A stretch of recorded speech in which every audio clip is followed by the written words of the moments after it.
The movie opens with a tense military radio exchange as soldiers report a global attack by mysterious creatures. In Netherland, Colorado, most of the town is destroyed, but the high-altitude areas remain safe. 3 years later, humanity has retreated to the mountains, where the creatures can't reach. In a small town, a boy named Hunter ventures below the safe zone to use binoculars and observe a distant settlement. On his return, he is pursued by a creature but escapes back to safety, just crossing the boundary line in time. At home, Hunter recounts his close call to his father, Will, who scolds him for risking his life due to his weak lungs. Will, who needs nightly oxygen, also reveals his concern for Hunter's health. Later, Will hunts with Caddy, a friend of his late wife Tara, and shares how Hunter often visits the place where he last saw Tara. On the way back, they notice their neighbor Nina testing armor-piercing rounds on a monster's nearly indestructible scales. Nina, once a scientist, now seeks a way to kill the creatures. That night, Will replaces the filters in Hunter's breathing machine after a warning signal sounds. Running low on filters, Will decides to venture to Boulder to find medical supplies. The next day, Will spends time teaching Hunter survival skills and prepares a special birthday dinner with the last packet of macaroni and cheese. Hunter expresses frustration over their isolation and asks why they don't use the radio to contact others. Will explains they only have enough power for Hunter's machine, and they communicate with other shelters using flags. Later, Caddy stops by for beers, and they reminisce while watching Nina's experiments. That night, Hunter suffers a respiratory attack, forcing Will to use an emergency syringe. With time running out, Will goes to Nina's house and learns that Nina once traveled to Boulder's labs for chemicals, where Tara was killed. Will, harboring resentment, insists Nina join him on the mission to the hospital, but she refuses. He argues that she owes him for Tara's death and has nothing left to lose. Confident she will eventually agree, Will leaves. Consumed by guilt, Nina begins crafting a special compass and eventually agrees to join Will. She arranges for Hunter's care and prepares for the journey. The next morning, Will gathers weapons and Caddy confronts him, accusing him of running off without warning, just like Tara. Will apologizes, but Caddy insists on joining the mission. Reluctantly, Will agrees and the group sets off, including Nina. Before they leave, Nina warns Caddy that the monsters are far more dangerous up close and bullets barely promises Hunter he'll return in 5 days, but Hunter bitterly reminds him that those were the same words Tara said before her fatal trip. The group begins their journey planning to use a ski lift to bypass the dangerous lowlands. Tensions rise between Nina and Caddy, who openly disdain each other. Frustrated by Nina's attitude, Will knocks a flask of alcohol out of her hand when they spot a destroyed military convoy below, demolished by the monsters. They decide to descend and scavenge the wreckage, searching for supplies among the abandoned Toyota Land Cruisers and the remains of soldiers. While hiking down the trail, Nina explains that her compass can detect monsters within half a mile as their magnetic field is stronger than any living organism. She gives the compass to Caddy, instructing her to keep watch while Will searches for gear, and Nina digs up a piece of armored monster scale for further research. While scavenging, Will finds an underbarrel grenade launcher but admits he doesn't know how to use it. Caddy confidently attaches it to her rifle, saying, "I'm from Texas," to which Will responds, "Well, I'm from Louisiana. That doesn't mean my dad taught me how to use a grenade launcher." After a heated exchange, Nina accuses Caddy of flirting with Tara's widowed husband, while Caddy retorts that Tara's death is Nina's fault. The argument escalates, and they exchange blows before the group reluctantly moves on. The journey continues, and along the way, they encounter a large herd of wild horses, a symbol that nature is thriving in the absence of humans. Eventually, they reach an old ski resort with a lift that will take them to the next mountain. Nina notices a monster on the compass. It's close. Caddy wants to run for higher ground, but Nina argues there's no time. Will sides with Nina and sprints to the lift control room to power it up as the creature closes in. Caddy fires the grenade launcher, but the explosion only temporarily slows the monster. As Caddy and Nina take defensive positions, Will manages to restore power and start the lift. He and Nina hop onto a chair and begin ascending, while Caddy climbs the support pole and leaps to catch the moving lift. She barely grabs hold, and Will pulls her up just as the monster strikes with a tentacle, causing the cable to shake violently, sending all three to the ground. Fortunately, the drop isn't too high. Scrambling to their feet, they sprint toward the safe altitude line and reach the boundary just as the monster halts at the edge, unable to follow. That night, the group takes shelter in a resort house, sharing a bottle of whiskey.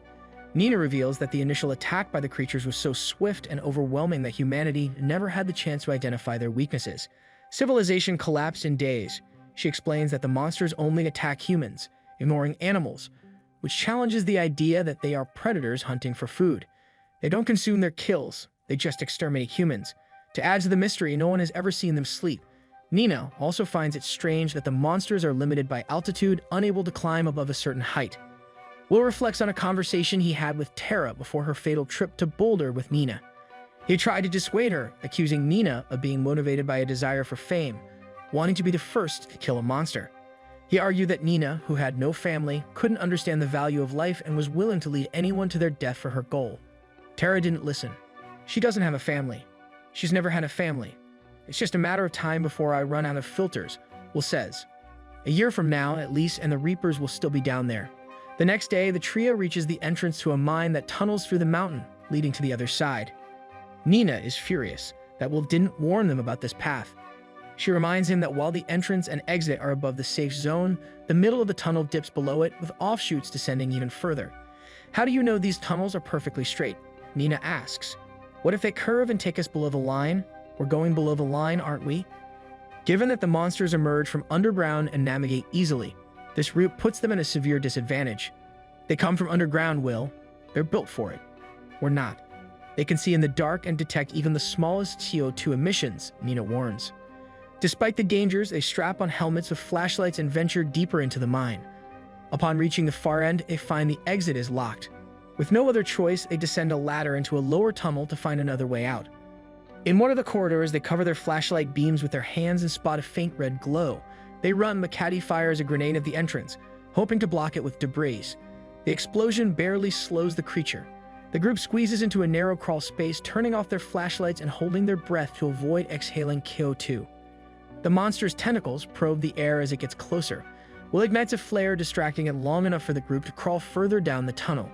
Caddy leads the way, but suddenly comes face to face with another monster, which impales her with its tentacle and drags her into the shadows. Will and Nina, devastated but unable to help, find another ladder and climb out of the mine to safety. They mourn Caddy briefly before continuing toward a ranger house, where they plan to rest for the night. There, Will finds a package of macaroni and cheese, Hunter's favorite meal. As Will reflects on how many times he's made macaroni and cheese for his son, Hunter, he remembers how Hunter always asks for it.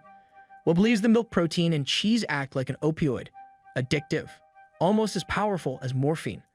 Later by the fire, Nina shares her hypothesis that the monster scales generate an electromagnetic field. If she can design a bullet that disrupts the field, it could cause the creatures to explode. A bullet bonded with Peric, it hits them and theoretically, it creates a momentary million-volt differential and boom. Uncontrollable internal combustion, she explains. However, Nina needs chemicals from a lab to test her theory. Will dismisses the idea as absurd.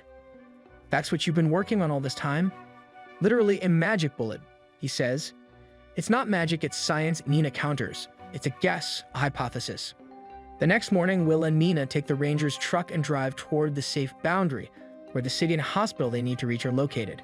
As they race toward the hospital, they cautiously enter, searching for medical supplies. Moving quietly through the upper floors, they find the storage room, but the shells are EMP protected.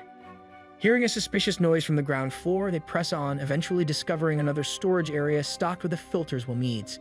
As he fills his backpack, Nina nervously notes the presence of a nearby monster on her compass. As they make their way toward the exit, the creature smashes through the walls to reach them. The pair scrambles to the next floor, but a tentacle bursts through the wall, wrapping around Will. Nina swings a fire axe at the tentacle, forcing it to release him, and activates the fire suppression system for cover. They flee down the hallway and spot a storage room filled with oxygen tanks. Will devises a plan, ordering Nina to run while he sets up an ambush. He waits until the monster charges and fires a precise shot at one of the tanks, triggering an explosion that blows the creature out of the building. It lies motionless outside. I thought I told you to run, Will says, only to find that Nina didn't actually leave. Nina urges them to take a detour to a nearby lab instead of heading straight back to the mountains. She argues they can't live like this forever. Sooner or later, we have to fight them. We can prove they can be killed, she says. Everyone else stuck on those mountaintops will know it, and the whole world will come and fight with us. Will reluctantly agrees, and they drive off, unaware that the monster is stirring, coming back to life. At the lab where Nina once worked, she becomes more confident as she experiments with chemicals, coating bullets with various materials and testing them on pieces of monster armor. Will explores the facility and stumbles upon Nina's old office. He finds a photo of her family and is shocked. He confronts her, realizing he never knew she had children. Nina admits she lost them during the monster attack because she had gone to work that day, even though it was her day off. She confesses that she's haunted by the guilt of not dying with them. I had the same thought about Tara, she says. I never should have encouraged her to come with me. I was overconfident. I thought I figured out a way to hold them off, and I was wrong. The initial experiments yield no results.